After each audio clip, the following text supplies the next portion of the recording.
The room went silent when the recording started. Not the polite silence of a law office, the wrong kind. The kind that makes people stop breathing. If you're hearing this, it means I still couldn't reach you.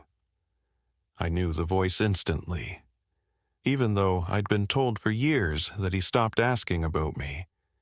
Even though they said he forgot, even though they said he didn't care. My grandfather sounded tired, not confused, not weak. Tired in the way people get when they've been ignored too long. Sophia, I don't know why you won't return my calls. I keep trying the number your mother gave me. I felt my stomach drop. Across the table, my mother's hand tightened around her purse strap, too tight. I just want 5 minutes, that's all. If I did something wrong, tell me. If you're angry, I can live with that. I just don't want to leave this world thinking you chose silence. The lawyer paused the recording. No one spoke. My sister stared straight ahead, perfectly still, like a mannequin that had learned how to breathe. I realized then what that sound really was. It wasn't a message meant for me. It was proof that the story I'd been living in wasn't mine. And as the lawyer reached to press play again, I understood something else too. Whatever came next would not give me my family back. But it was about to take something from them they could never replace. Before the voicemail, everything had already been decided. That's what they told me. We were seated around a long walnut table in a conference room that smelled like lemon cleaner and old money. Framed certificates lined the walls.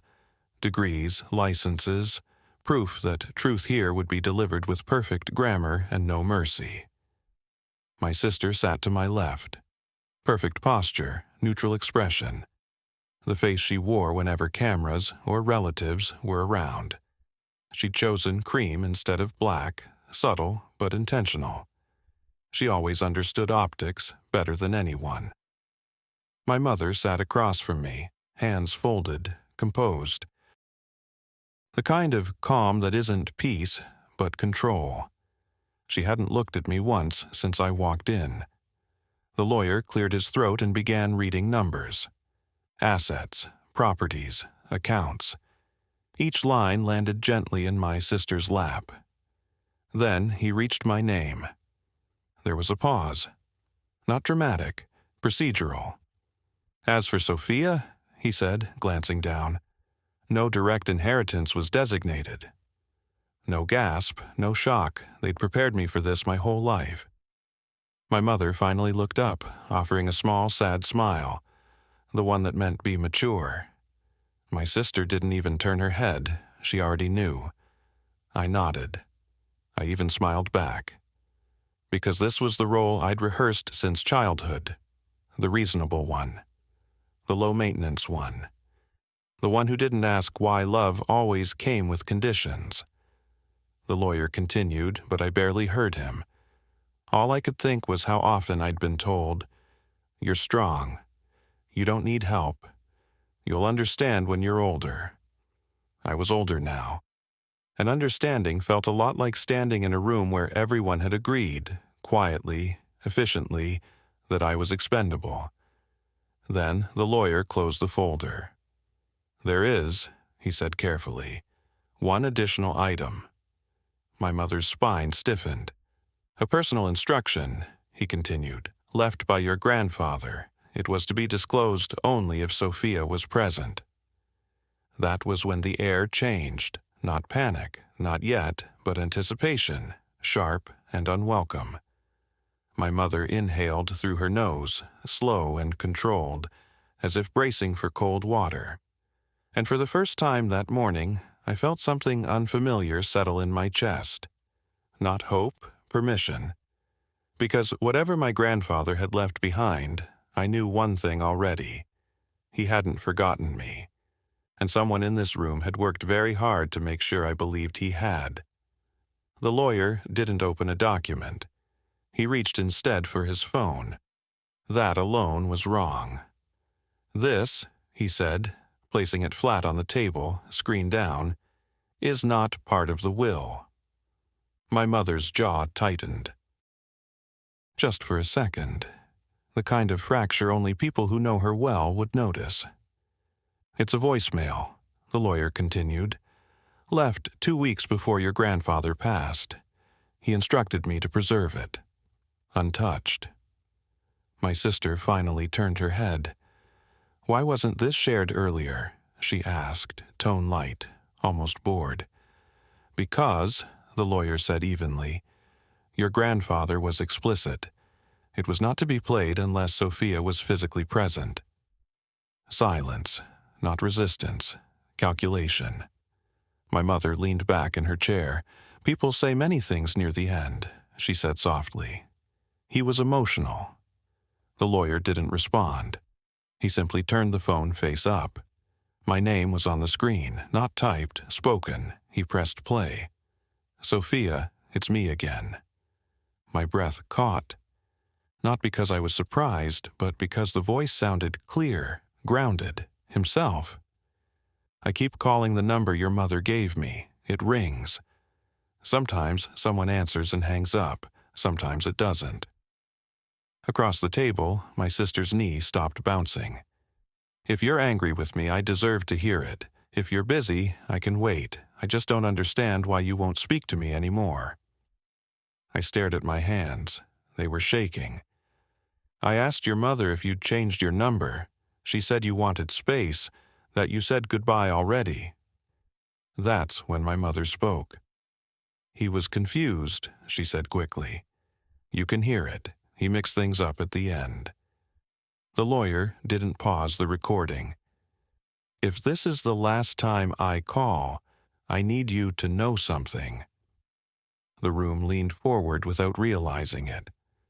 I never stopped loving you, not once, and if someone told you I did, they lied. The recording ended. No dramatics, no music, just a quiet click. I looked up. My mother wouldn't meet my eyes.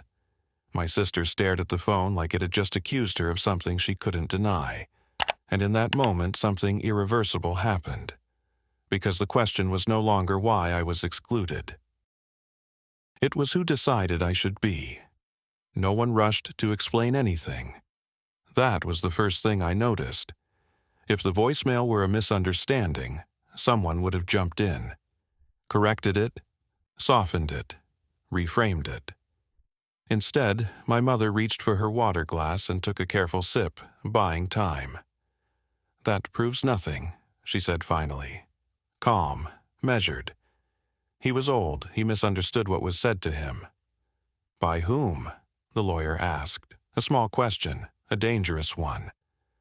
My sister exhaled, sharp and annoyed. This is ridiculous. We're really going to interrogate Mom over a voicemail? My mother nodded gratefully, as if the line had been rehearsed. I protected him, she said. He was fragile. He didn't need emotional turbulence. I felt something cold settle behind my ribs. So, you filtered his calls? I asked. She looked at me then, really looked, not angry, disappointed. You were unstable back then, she said. You disappeared for months at a time. You didn't call. You didn't visit. That's not true, I said, too quickly. My sister leaned forward. You always rewrite things in your head, Sophia. You did that as a kid, too. There it was, not denial, reassignment. The lawyer cleared his throat. For clarity, he said, phone records were requested. My mother froze. He slid a printed sheet across the table. Over the last 18 months of your father's life, there were 43 outgoing calls to Sophia's number. None were returned.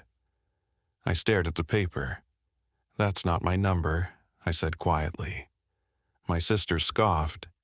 It's the one you gave Mom. No, I said.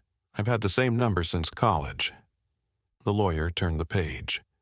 The number your grandfather was given was changed 3 years ago. It was updated by a family contact.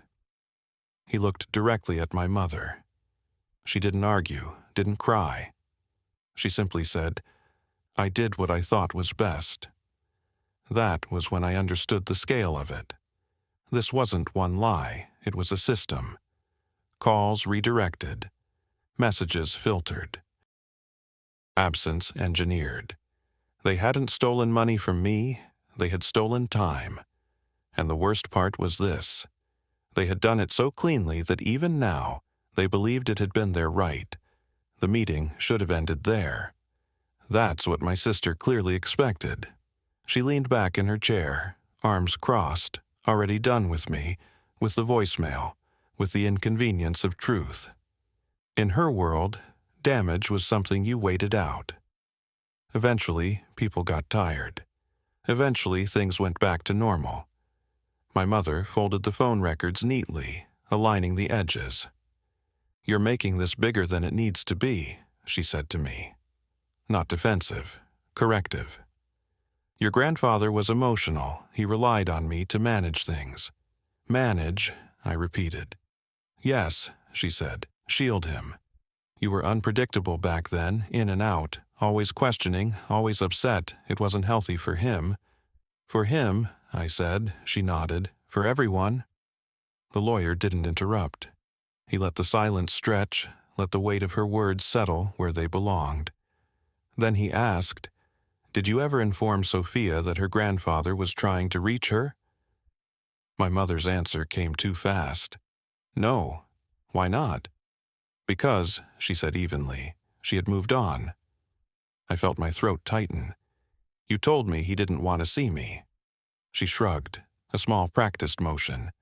"I told you what I believed was true." My sister smiled faintly. "You were happier thinking he didn't care. You always get like that when you feel rejected." That one landed. Not because it was cruel, but because it was familiar. It was the same sentence she'd used when I didn't get invited to things, when I wasn't told about family decisions, when I stopped being asked at all. "You're happier not knowing." The lawyer finally closed his folder.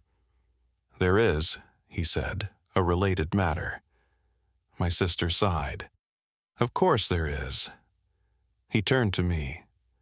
"Your grandfather revised his estate plan twice in the final year of his life." My mother's eyes sharpened. "The last revision," he continued, "was never executed." "Because he wasn't competent," my mother said quickly. "Because," the lawyer corrected, "the final documents were never delivered to him." The room stilled.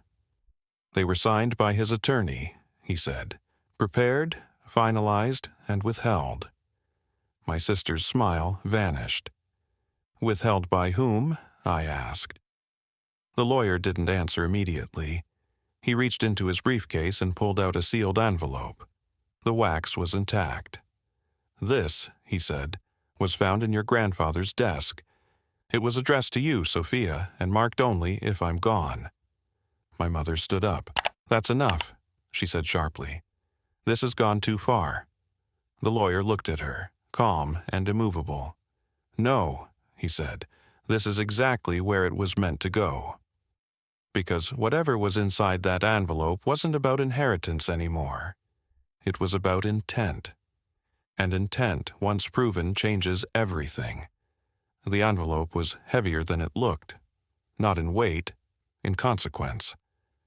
The lawyer placed it in front of me but didn't let go right away. "Before you open it," he said, "you need to understand what it represents." My mother was standing now, not pacing, not shouting, still, rigid, like a line had been crossed and she was deciding whether to burn the bridge behind her. "That letter," the lawyer continued, "was written after your grandfather asked, repeatedly, to see you, after the calls went unanswered, after he was told you didn't want contact." My sister shook her head, sharp and dismissive. "This is insane. You're letting her rewrite history." The lawyer finally released the envelope. "No," he said, "I'm letting your grandfather finish it." My hands trembled as I broke the seal. Inside was a single page. Handwritten, neat, deliberate. I recognized the handwriting instantly. "Sophia, If this is being read, then I was right to worry. The room disappeared. I asked for you every week. I was told you were busy or distant or unwilling. I did not believe it at first. I believe it now only because I was given no other explanation. I swallowed. If someone stood between us, they did so without my consent, and they do not speak for me. My mother took a step forward. That doesn't prove. The lawyer raised a hand. Please. I kept reading. I tried to change my will. Twice. I wanted it to reflect not performance, but truth. My sister went pale. If those changes were delayed, redirected, or prevented, know that it was not my wish. The words blurred. Sophia, if they told you I stopped caring, they lied.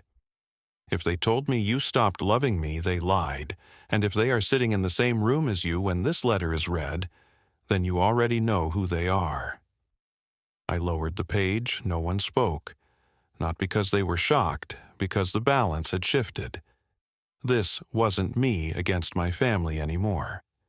It was my grandfather, dead, silenced, ignored, standing between us. And suddenly, my mother wasn't the authority in the room. She was a suspect. My mother sat back down slowly, not defeated, recalculating.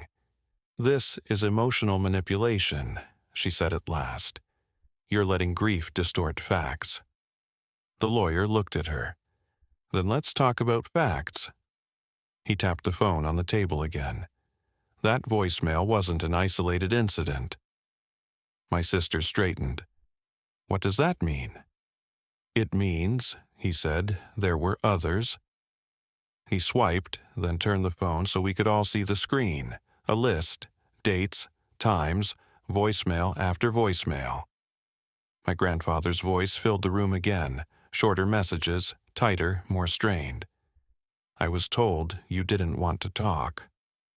If that's true, I'll respect it. Please, just tell me yourself. Each one landed heavier than the last. My sister stood abruptly. This is cruel.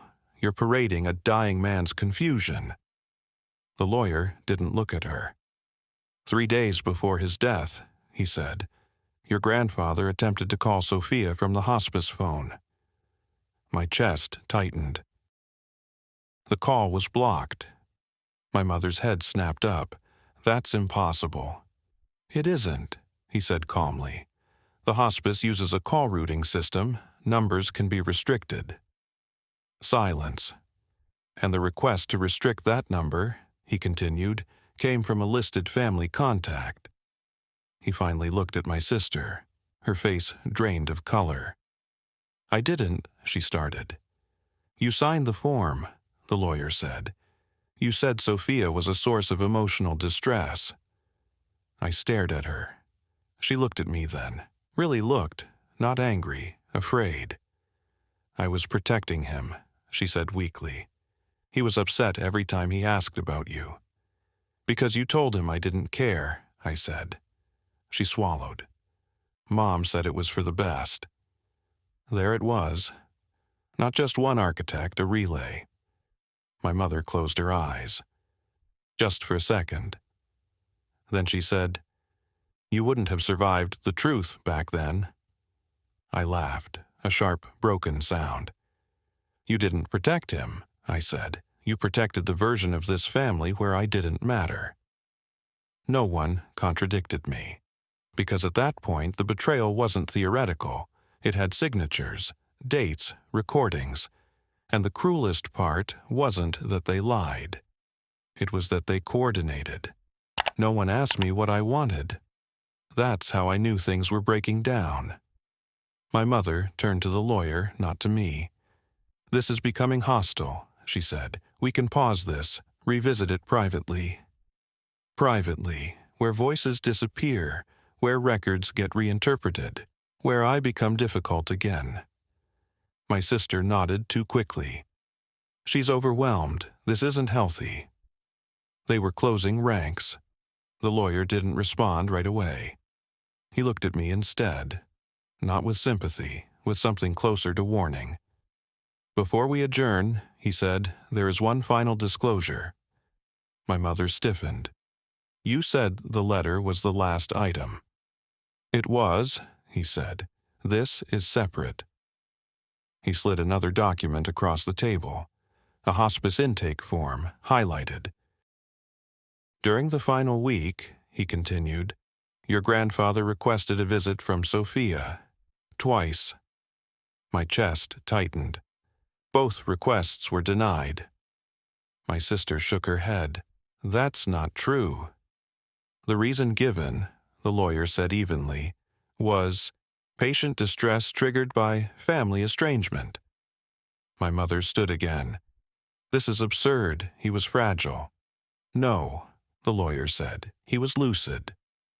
I felt something collapse inside me. Not loudly, not dramatically, just a quiet cave-in. "You told me he didn't want to see me," I said. My mother didn't answer. "You told him I didn't want to see him," I continued. Still nothing. The room felt smaller now, like it was pressing inward. "I would have come," I said. My voice didn't shake. That scared me. "I would have been there." My sister finally spoke. "He was dying," she snapped. "You think you deserved closure more than peace?" I looked at her. "You took his choice away," I said, "and you took mine." She opened her mouth. Closed it. Because there was nothing left to justify. The lawyer gathered the documents. "Given the evidence presented," he said, "any prior distribution of assets is now subject to challenge." My mother's composure finally cracked. "You're turning this into a courtroom," she said sharply. "No," he replied. "You already did. You just didn't expect the record to survive you." I stood up, not to argue, not to accuse, but because staying seated felt like consent. "I don't want their money," I said quietly. "I want the truth acknowledged." My mother laughed once, bitter. "You think that will fix anything?" I met her eyes. "No," I said, "but it ends here." And for the first time, I meant it. The lawyer didn't argue with me. Instead, he picked up the phone again. "One last thing," he said. "This voicemail wasn't preserved by accident." My mother's eyes snapped to him. "You already played it." "Yes," he said, "but not all of it." He tapped the screen and scrolled. "There's a second message. Left 48 hours later." My sister whispered, "There wasn't another one." The lawyer looked at her. "There was. It was marked private, not deleted, not erased, just archived." He pressed play. My grandfather's voice filled the room again, but this time it was different, stronger, clear. "Sophia, if you're ever allowed to hear this, I need you to listen carefully." My heart slammed against my ribs. I asked today why my calls keep going unanswered. I was told, again, that you asked not to speak to me. A pause, a breath. That answer didn't sit right. My mother's hand curled into a fist. So I asked for the phone myself. I checked the number, and I realized something had been changed. The room felt like it tilted. Someone decided silence was easier than truth. My sister shook her head slowly. "No. I don't know who made that decision," my grandfather continued, "but I know why." The lawyer didn't move, didn't breathe. "They were afraid that if I spoke to you directly, I would see what they've been hiding." I felt tears sting my eyes, but I didn't blink. "Sophia, if you're hearing this, it means I was right, and it means they failed." My mother whispered, "Stop." The recording didn't. "I've instructed my attorney to preserve this message as proof, not for revenge, for clarity." The word landed like a verdict. Because love doesn't disappear quietly, it has to be blocked. The message ended. No one spoke. Because there was nothing left to reinterpret. The voicemail wasn't emotion, it was intent. My grandfather hadn't been confused, he'd been aware. and he had left his voice behind like a witness who knew he wouldn't be alive to testify. I looked at my mother, at my sister, at the faces that had shaped my silence. "This," I said softly, "is what you couldn't control." And for the first time, they didn't look powerful. The lawyer said the word resolution. I didn't feel resolved. On paper, everything corrected itself. Assets were reallocated, authority stripped, names amended. My mother signed without protest. My sister didn't fight. Not because they were innocent, but because the damage was already done. Truth doesn't need resistance once it's finished eating. After the meeting, my mother followed me into the hallway, not running, not pleading, walking beside me like we were still pretending to be a family. "You won," she said quietly. I stopped. "I didn't come here to win," I said. She nodded, almost relieved. "Good. Because winning like this always costs more than people expect." I didn't answer. Weeks passed. The estate transferred. The house emptied. Friends stopped calling, not out of loyalty but fear. People don't like proximity to truth when it leaves wreckage. My sister moved away. No goodbye, no apology, just absence, the same tool they'd used on me. One night, months later, I listened to the voicemail again. Not for comfort, for verification. To make sure it had all really happened. My grandfather's voice filled the room, steady and familiar. If someone told you I didn't love you, they lied. I waited for the warmth that used to follow that line. It didn't come. Because here's the thing no one tells you about justice. It doesn't give back what was taken. It just proves it was stolen. I had money now, security, autonomy, but the years were still gone. The visits that never happened. The last conversation I never got. The version of myself that kept believing if I tried harder I'd be chosen. That girl didn't survive the truth. Sometimes I imagine a version of this story where I never heard the voicemail, where I stayed small, confused, hopeful, where I still believed my family when they said love fades naturally. This ending is worse, because now I know love doesn't fade. It gets blocked. And once you see the hands that held the door shut, you can never unsee them. I deleted my family's numbers from my phone, not out of anger, out of clarity. The voicemail is the only voice I kept, not because it saved me, but because it reminds me that silence, even when chosen, can still be an act of violence. And this time, at least, it's mine.